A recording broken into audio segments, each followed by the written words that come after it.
In today's video, I'm giving you all the details and all the information you guys need to know about bottom bouncing a swim bait. Now, I recently posted a video giving you guys the highlights, the 4 key tips to get you started with this technique. But in this video, we're diving deep. I'm giving you guys all the information about this technique to have the success you need to catch big bass. Let's dive into this thing. So in a recent video I posted, I sort of gave you guys the highlights on how to effectively bottom bounce a swim bait. And I gave you guys really the key overviews, the hot 4 topics that I think go into this technique. But I want to go more in depth, take it that next step to give you guys all of the information you need to have success with this technique. Now, there was actually a comment from Computer Guy who asks, can you please go into areas to focus on with this technique and really focusing on the Highland Reservoir or glacial style bodies of water where you have a really small section of water that's super shallow, less than 5 foot, that falls off pretty quickly into 15 to 25 plus foot of water. So in today's video, we're really going to dive into this technique, what you need to be looking for, and how to utilize this small swim bait to have success and everything that goes into it. So the first thing I really want to focus on is the gear and the setup for this technique. I think this is what makes this technique so unique. And you're going to be throwing this small swim bait on a spinning setup. For me, this is the best way that I can maintain constant contact, and with a spinning rod, you really have a good feel of what that bait is doing there on the bottom. Now, a lot of guys like to throw a swim bait on a bait casting setup. I think you lose some sensitivity, and you actually have to increase your line size. And so when I'm fishing this technique, I like to fish it on really light line, a spinning setup, a TFO tactical bass, 7.3 medium. And the reason I like that 7.3 is to get this bait a long ways from the boat. My goal with this technique is make a really long cast and keep this small swim bait in the strike zone for as long as I possibly can. And especially in really clean water situations, if you're fishing glacial lakes up here or the Great Lakes, or you're fishing some of those highland reservoirs down south like Norris and Cherokee, you're typically fishing relatively clean bodies of water. So giving yourself some distance between you and the bait is going to help you catch and land more fish, especially on clean, pressured reservoirs and lakes. So using a spinning rod is going to allow you to make a really long cast, and that 7.3 is going to help you maintain contact with that bait while still keeping that bait away from the boat. The other key about the setup that I want to mention is the line size. I'm using really thin diameter line, and I'm not talking about necessarily light line sizes like decreasing your line size. You want to focus on line diameter. So I'm fishing Sunline Sniper 6-pound test fluorocarbon, and I'm fishing 8-pound test braided line. So that's very overall thin diameter line. And I'm fishing a super long leader with this technique, about 30 foot between where my fluorocarbon connects to my braid.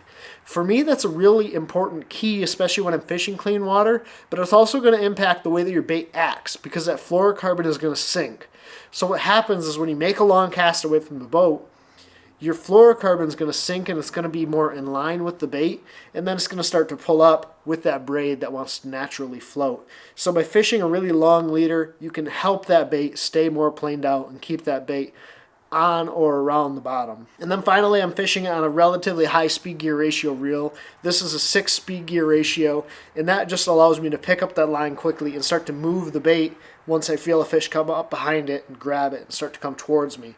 And that's a big thing. A lot of times when these fish grab this bait, what they want to do is, because it's already moving in a forward direction, is that fish is going to come up behind it and just keep moving with it. So you want to be able to pick up line quickly, move line quick with your reel, but also have a little bit longer rod, that 7.3, to help you pick up that line and be able to have a positive hook set into that fish at the end of a long cast. Now I'm using a lead head on this bait. I don't like to go tungsten, it just costs too much money, so I'm pouring my own lead heads when it comes to that football head, but there's a couple of good options out there. I'm using the Do It Mold swing head mold, and it's not even modified. I just put a Victory 10-111 hook in there, 2/0 size, and it sets nicely into that mold, and then I use a double bait barb keeper. Here's an example of one that I poured. Hopefully you guys can see that with that double bait barb keeper, and this I believe is a Gamakatsu 111 hook, and then this is a 1/2 ounce head.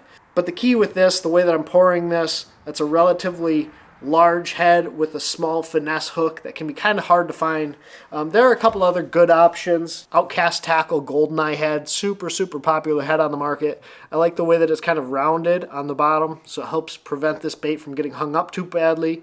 And there's also a Gamakatsu football head jig that comes with a really small hook. I believe it's a 2 or a 3/0 hook. I'm going to have all that linked down in the description below so you guys can pick up those football heads. To me, that's going to be one of the most important parts of this overall setup, is getting a head that's large enough, that 1/2 ounce size for deeper water, but has the small enough size hook, which is kind of hard to find on the market right now. I want to go back to picking out jig head sizes, because I know I keep mentioning finding the right jig head size that isn't going to be too heavy for your bait. So for me, what I'm looking for, if I'm fishing deeper than 20 foot of water, I'm going to go to a 1/2 ounce size, almost exclusively a 1/2 ounce size deeper than 20 foot. If I'm less than 20 foot, I'm going to be either fishing a 3/8 or a 1/2 ounce size. That's going to help me keep that bait on bottom, but all I really want that to do is just scrub bottom or glide along bottom. The second you start overpowering that bait, you really lock it in there, makes that bait look funny. So use the lightest size you can get away with while still maintaining bottom contact.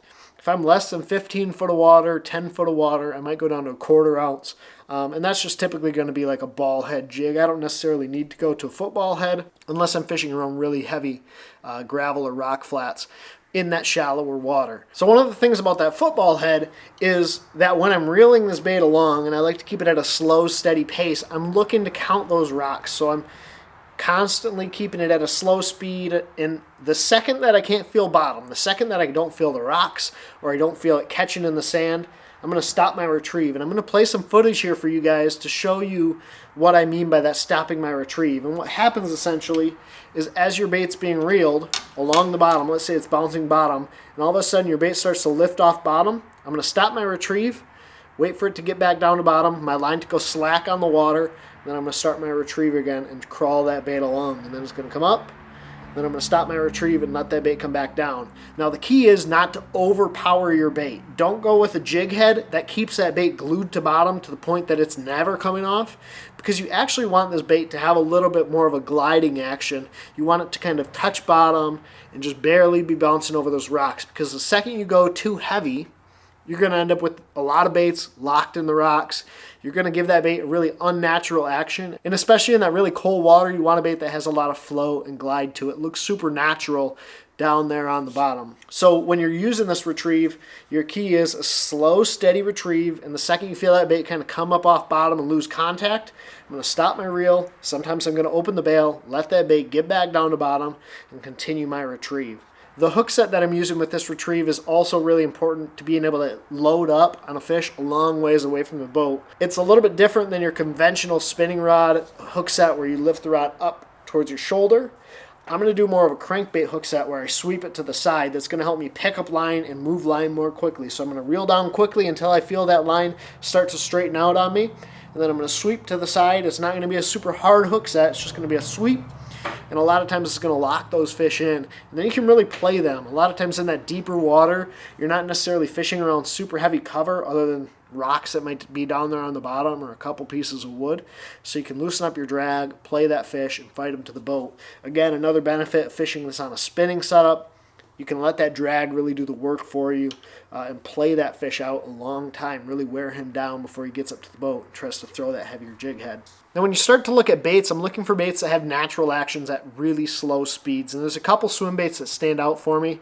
The couple that I mentioned in my other video are the Kitech Easy Shiner. As you guys can tell, it's a very soft bait. You will go through quite a few of these baits. Fish will nip at the tail or they'll rip this bait quite frequently, but that tail kicks at really slow speeds. It also has a flat side, so it's a really tight wiggle, it's a tight wobble that just gives this bait a nice shimmy. It doesn't have a really big boot kick. If you pick up like a Swing Impact Fat or your standard size or standard style 3-inch or 3.3 swim bait, it's going to have a really big hard kick to it. I want a nice tight wiggle, looks super natural. It's cold water, you want that just to have a little shimmy. The other bait I have here is a Megabass Spark Shad. This is the 3-inch size. This again has a really tight wiggle. When you start to get up into that 4-inch size, yes, it does imitate those bigger bait fish, but it has a little bit bigger boot kick. If you're going to go to that 4-inch size, I would recommend going to like an Easy Shiner or like a Hazedong Shad from Megabass. Again, it's a flat-sided bait that's going to have a tighter wiggle than this Megabass Spark Shad. But these two are definitely my favorites. I've also played with a couple of others, such as this Berkeley Ripple Shad. And this Ripple Shad is actually a walleye bait designed for walleye fishing. But what's cool about this bait is it kicks at really slow speeds, has a really muted action, and it comes in some pretty decent colors like this HD Red Goby. This is a pretty cool color because obviously I'm fishing it around gobies quite a bit and it looks really, really natural. But any of those flat-sided swim baits, those super soft tails, are going to have a really nice kick at slow speeds. You're crawling in this bait, you're barely moving it along bottom. It's going to help you pick up some more bites. All these products are going to be linked down in the description. Go check them out. It'll get you what you need to get started in this technique, and then you can start to refine or pick up what you need to specifically fish your body's water. As we start to look at where I'm fishing this bait, now I'm going to have a whole video dedicated to my wintertime areas. It's going to give you 4 key areas where I like to fish during the wintertime. One of my favorite areas, especially on glacial bodies of water, is what's called an inside turn. Now you guys can also apply this to your highland reservoirs. It's where your point comes out or some sort of contour change comes out into the lake, and where most guys are going to be fishing off the end of that point. Actually, if you fish where those contour lines start to gap out on the actual inside turn of that point, you're going to have a deposit, some sort of a deposit, whether it's current or whether it's glacier formed. It's going to drop on that inside turn, and a lot of people actually overlook these inside turns and fish the end of the point. So it provides a great opportunity for you to be fishing areas that don't typically get quite as much pressure. Now, especially in current-driven bodies of water where you have current flowing, those current seams are going to be what's forming these different areas, these different points, these different inside turns, these different flats and island tops. And for me, that inside turn's a really, really good area to look. Another good spot to look is on some contour changes or channel swing banks. So what I'm looking for here are areas where you might have a steeper drop that starts to flatten out into the bottom, and then it gets back into a steeper section. A lot of times that flatter section is going to have some sort of deposit or harder bottom. It's going to attract bait and it's going to attract those bass. What I'm looking for are specifically those harder bottom or deposit areas where those bass can hang out and key and feed in on bait. The other big key here is their access to shallow water. Even though the water is really cold, even though those fish are starting to push into those winter holes, they want to have access to get up onto those shallower flats. They want to be able to push up when it gets sunny and warm and slick calm, and they can feed in the shallows and then push back out into that deeper, more stable water as the weather starts to get worse and maybe get a little bit colder. Now, obviously this time of year, during the winter, during the late fall, early spring, you're going to have huge fluctuations in the weather. So those deeper water areas are going to be more stable. But having shallow water nearby, shallow water access that they can easily get to, is going to give you an opportunity to push up shallow if those fish do move off that deeper area. So I'm really looking for those inside turns and those small contour changes that get overlooked a lot, because that's typically where I'm being able to find those bigger schools of better caliber bass. I mean, a lot of guys are going to be fishing the end of the points, those long tapering points that push out. A lot of guys are going to be fishing the obvious current breaks and current seams, but I like to find those sneaky areas that maybe other guys are overlooking. So don't be afraid to look at those inside turns, those small contour changes, where it falls from steeper areas to a little bit flatter section that a lot of guys are overlooking. Now, the bottom composition that I'm looking for tends to be broken bottom compositions, bottom transition changes. So just like you guys down south would be fishing bottom transitions by looking at the bank and saying, there it goes from pea gravel to boulder rock, or there it goes from pea gravel to sand or mud, whatever that might be, looking at the bank, you can do the same with your graphs. Now, this is where your electronics are going to come into play. If you guys aren't confident in using your electronics, I would recommend just spending a little bit of time looking at them, then putting this bait in your hand and really feeling what's down there, because that's the best way to know what your graphs are showing you. But finding those bottom transitions can be really key this time of year, because those fish like to have varying bottom compositions. Now, if I'm fishing an area and it's just straight rock, it's just straight big boulder, or just shale, or just sand, those don't tend to be as productive as those areas that have kind of bottom transitions or differing bottom compositions. So spend a little bit of time looking at your graphs, maybe side scanning, looking for those areas. And this is another area where forward-facing sonar, I know people hate to hear it, can be really effective. You can notice those small transitions on bottom, those harder bottom or different bottoms with your forward facing really effectively. So let's say you're fishing down a bank, you're fishing through an area where you've had success previously, and you have forward facing. Kind of keep an eye on what those areas look like, because it can clue you into things that you might have missed otherwise. So overall, that's as in-depth as I think I can go with this technique, but I hope I covered pretty much everything you need to know about bottom bouncing a swim bait. I hope whether you're fishing up here in the north, whether you're fishing down south, targeting smallmouth or largemouth on these glacial lakes, inland reservoirs, highland reservoirs, Great Lakes, wherever you're targeting these fish, hopefully this will give you some advice, some tips, and something you can take to the water to have success on your next outing. Now, if you guys want to check out a couple of other cold water videos, click this video right here. If you guys haven't subscribed already, hit the subscribe button. Also, if you guys want to check out any of the products I talked about in this video, they're going to be linked down in the description below. Go below, you can check them all out. I'll have the sizes that I use, the colors I use, and the products that I use to have success with this technique. If you have any questions or comments, hit me in the comment section down below. And as always, thank you guys for watching. Take care, tight lines. God bless. Pursue passion.